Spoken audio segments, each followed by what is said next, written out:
This is Akasvani, the news read by Indu Chukku. Union Home Minister Amit Shah has said that drugs worth more than 16,900 crore rupees were seized in year 2024, marking the largest figure since independence. Chairing the regional conference on drug trafficking and national security in New Delhi, the minister inaugurated the drug disposal fortnight and the extension of the Manas 2 helpline to all states and union territories and the new office complex of the Narcotics Control Bureau's Bhopal Zonal Unit.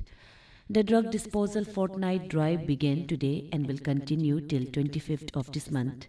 During this period, a total of 44,792 kilograms of seized narcotics worth 2,411 crore rupees in market value will be disposed of.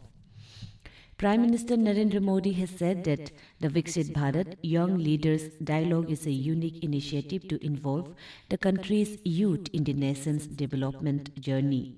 Mr. Modi today shared an article written by the Minister of State for Youth Affairs and Sports, Raksha Khatse, on the National Youth Festival 2025 and the Viksit Bharat Young Leaders Dialogue. He said that the program seeks to channel the energy, creativity and leadership of young minds to realize the vision of a Viksit Bharat. India has joined the UN Committee of Experts on Big Data and Data Science for official statistics. As part of the committee, India will contribute to shaping global standards and practices in harnessing big data and data science for official statistical purposes.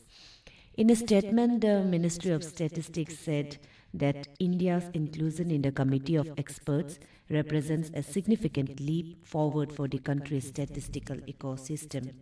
The ministry mentioned that the country's active engagement in the Committee of Experts will highlight its pioneering initiatives, including the establishment of the Data Innovation Lab and exploration of alternate data sources. In Uttar Pradesh, a grand 3-day celebration has commenced in Ayodhya to commemorate the first anniversary of the consecration ceremony of Ram Lala's idol at the Ram Temple. Chief Minister Yogi Adityanath inaugurated the program. The Sri Ram Temple was decorated with more than 50 quintals of flowers.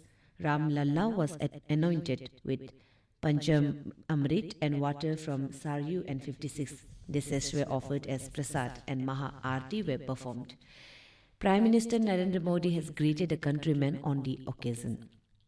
Special arrangements have been made for pilgrims and tourists to reach the city through different modes of transport for the Mahakumbh 2025 in Prayagraj. More than 10,000 trains, over 350 specially designed shuttle buses, and additional flights will be put into service to ferry the pilgrims from various parts of the country. In Assam, the rescue team has retrieved third body from the flooded coal mine at Umrangso of Dima Hasao district today. The second body was recovered this morning. Rescue operations by multiple central and state agencies continue for the 6th day today to locate the remaining workers who have been stuck inside the illegal Red Hole coal mine after water gushed into it. 2 people were so far arrested in connection with the tragedy.